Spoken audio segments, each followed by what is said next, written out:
ESG investing is on the rise globally, where ESG factors were once supplementary considerations in portfolio construction and asset allocation. They're increasingly becoming a core part of fundamental analysis.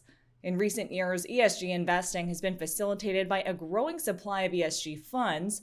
The rise and adoption of these products reflect a paradigm shift in global attitudes across market participants and a growing recognition that ESG factors are financially material, transcending beyond security selection to fund-level application as well.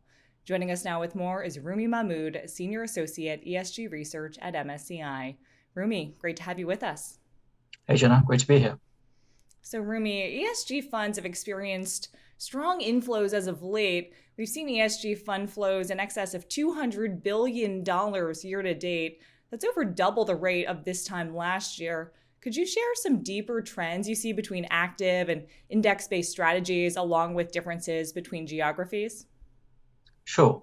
I mean, you're right that these funds have witnessed pretty rapid and noticeable growth over the past year or two. And I mean, right now globally, there's just over $3 trillion sitting within funds with a sustainable investing mandate. And the majority of these assets, in fact, over 80% lies in active mutual funds, while the remainder is in ETFs and index funds. So if in simplest terms, these are defined as funds that employ any kind of ESG consideration in the security selection process. So whether it be values and screenings or rankings and exclusions, integration optimization. In other terms, it's the widest possible net under which all funds employing any ESG considerations could be categorized.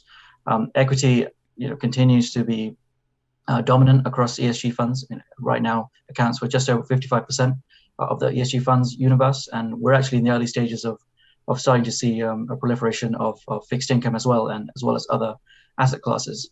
I'd say the pace of product growth has been faster in ETFs, while the pace of sort of ESG integration has actually been much faster in existing mutual funds. I'd say as of last year, Europe actually has been the world leader in terms of the launch, availability, and growth of ESG funds. Over 50% of funds globally that are ESG are actually domiciled in Europe. And European investors have actually demonstrated a clear preference in terms of generating financial returns in a sustainable manner, with a clear preference for sort of values and screenings-based approach, whereas North American investors prefer more of an integration approach along with thematics.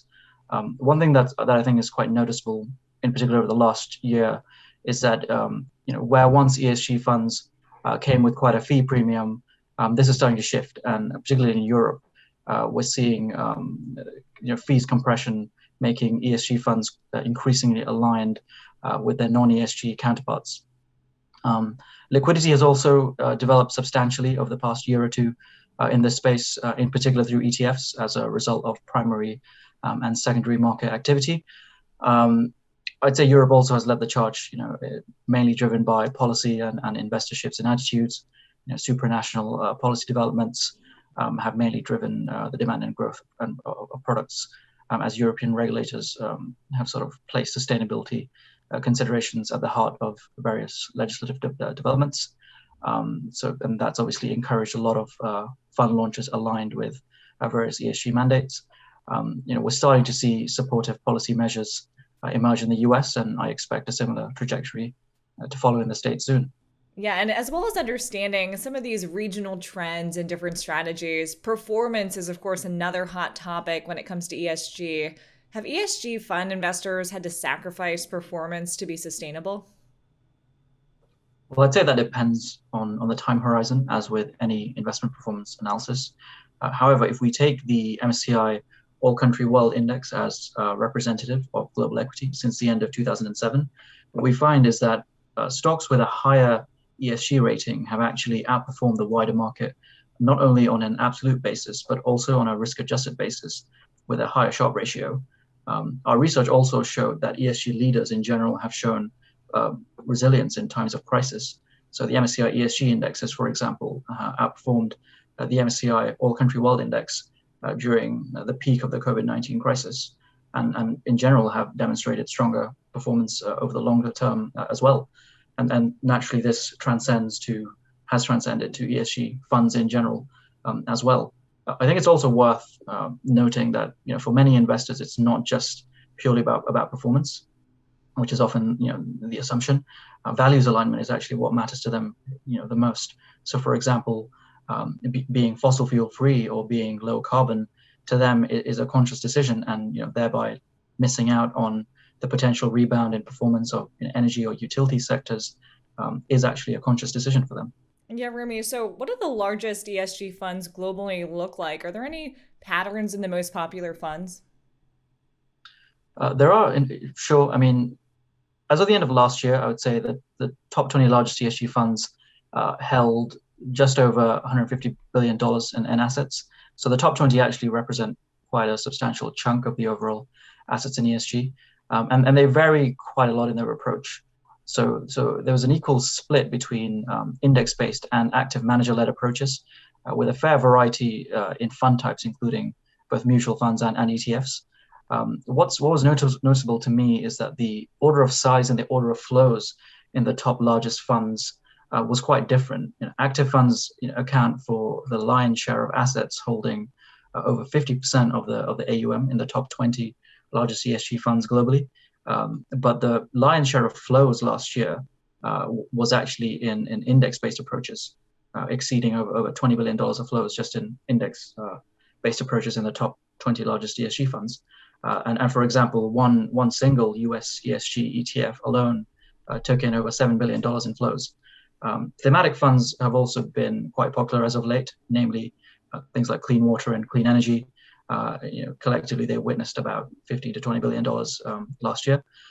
The other thing that was quite noticeable amongst the ESG funds was their sector exposures, which revealed that information technology was the largest allocation in most ESG funds, followed by communication services and healthcare, and an almost zero allocation to energy.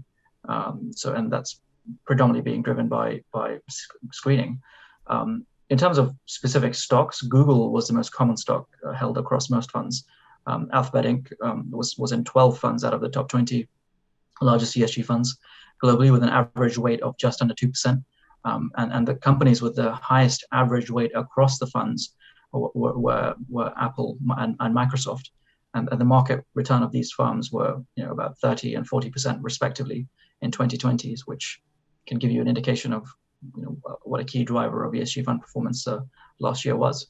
Yeah, certainly. And finally, as investors face a proliferation of ESG funds, what are some of the key things that wealth advisors should be mindful of? Sure. So I'd say the key thing to be aware of is that the ESG fund universe is anything but uniform. If we just take the largest funds as representative of investor appetite, they're very much a reflection of the variation in preferences and views amongst the investing landscape. Active index-based integration, values and screens, thematics, they really highlight the fact that there isn't just any one way in which one can invest sustainably, and that different investors are also at different stages in their ESG journey, and their preferences are very diverse.